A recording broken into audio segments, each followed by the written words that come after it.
रब्बी शरह ली सदरी वयस्सिर ली अमरी वहलुल उक़्दतम मिन लिसानी यफ़क़हू क़ौली। बिस्मिल्लाहिर्रहमानिर्रहीम।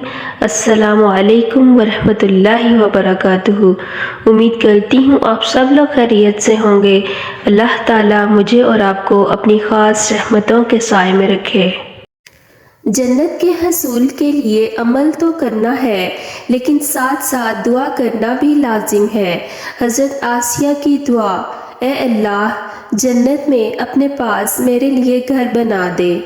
इसका बैकग्राउंड ये है कि फ़िरौन ने उनके दोनों हाथों और दोनों पाँव के लिए 4 कील गाड़ दिए थे और उन्होंने दुआ की कि ए अल्लाह मुझे इस फ़िरौन से भी निजात दे और ज़ालिम लोग जो आकर मेरा पहरा देते हैं इन सब से भी मुझे निजात दे।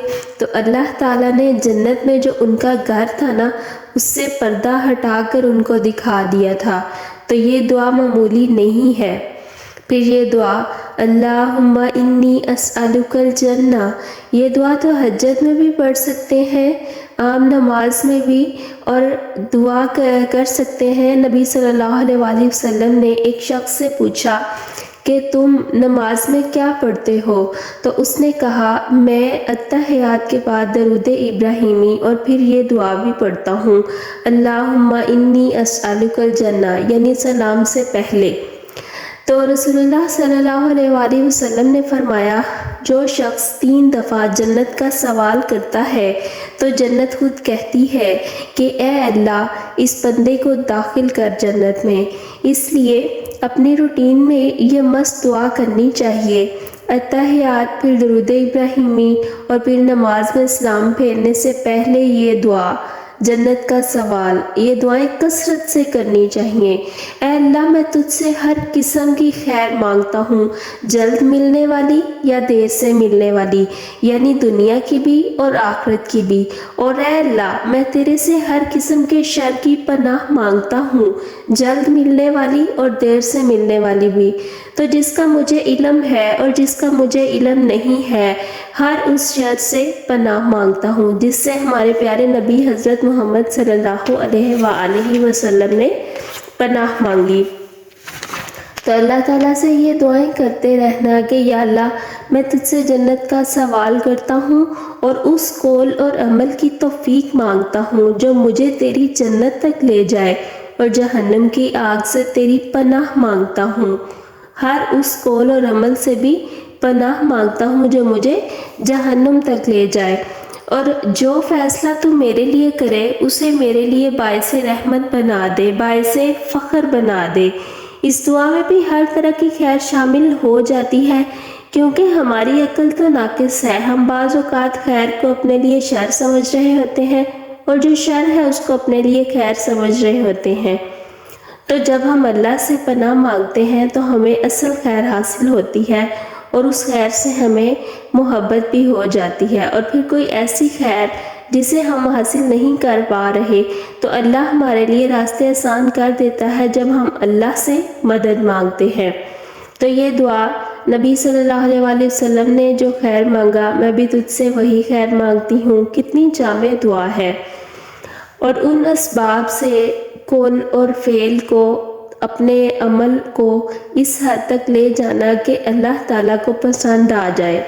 आप सल्लल्लाहु अलैहि वसल्लम जन्नत के दरवाज़े खुलवाएंगे। जन्नत के 8 दरवाज़े होंगे और जन्नत के दरवाज़ों के दरमियान इतना फासला होगा जितना मक्का और इराक़ का, यानी मीलों मील का वो दरवाज़ा होगा।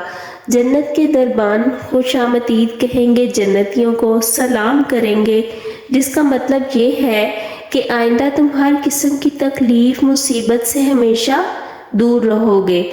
दुनिया में हम कितना भी अपने घर को साफ़ सुथरा कर लें, अपना लिबास अच्छा कर लें और अपने आप को इस हद तक ले जाएं कि हम बिल्कुल खुश रहें, लेकिन फिर भी कोई अचानक बुरी खबर सुन सकते हैं।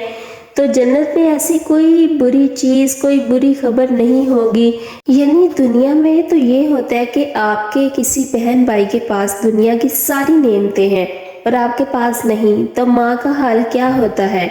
اگر سارے بہن بھائی اپنے گھروں میں خوش ہیں تو جو خوش نہیں اسے دیکھ کر ماں کا حال کیا ہوتا ہے؟ جو خوش ہے ان کو دیکھ کر خوش نہیں ہوتی، بلکہ جو پریشان ہے اسے دیکھ کر ماں پریشان رہتی ہے۔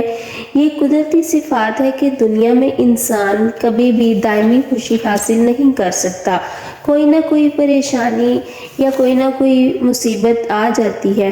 مکمل خوشی حاصل انسان نہیں کر سکتا، دنیا پرفیکشن ہے ہی نہیں دنیا میں۔ آپ جتنی بھی کوشش کر لیں، لہٰذا جو کچھ بھی آپ کے پاس ہے اس پر شکر ادا کر لیں، اور جو نہیں ہے اس کے لیے دعا کر لیں، تو جنت میں سلامتی ہی سلامتی ہوگی، اس میں کوئی لغو و بات نہیں ہوگی۔ اللہ تعالیٰ کی طرف سے بھی جنتیوں کو سلام پیش کیا جائے گا، ملائکہ بھی سلام پیش کریں گے، فرشتے ہر دروازے پر ان کے پاس جائیں گے اور کہیں گے تم پر سلامتی ہو، اب تم ہمیشہ یہاں سکون کی زندگی گزارو۔ آپس میں بھی جنتی ایک دوسرے کو سلام کر رہے ہوں گے، دعائیں خیر اور سلامتیاں اور ملاقاتیں کریں گے، اور وہاں آپس میں لوگ ایک دوسرے کے پاس بھی جائیں گے۔ جیسے کوئی فیسٹیول ہوتا ہے تو سب سے زیادہ لوگ دنیا میں جب کوئی ایسا موقع ہوتا ہے تو سب سے زیادہ لوگ خوشی کس بات سے محسوس کرتے ہیں کہ وہ اپنی ٹائپ اپنے مائنڈ سیٹ کے لوگوں سے ملتے ہیں اور خوشی محسوس کرتے ہیں۔ تو یہ جو صورتحال ہے، اب طیب ایسی چیز کو کہتے ہیں کہ جس سے انسانی نفس اور اس کے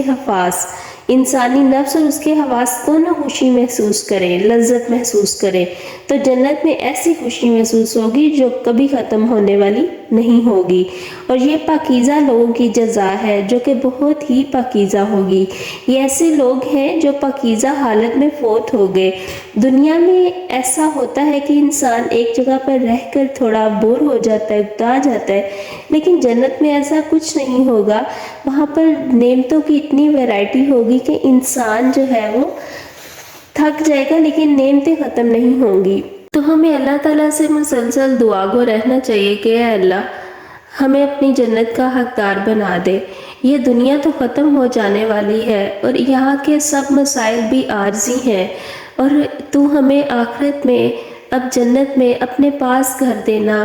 اللہ تعالیٰ مجھے اور آپ کو جنت کا حقدار بنائے۔ وَمَا عَلَيْنَا إِلَّا الْبَلَاغُ الْمُبِينُ۔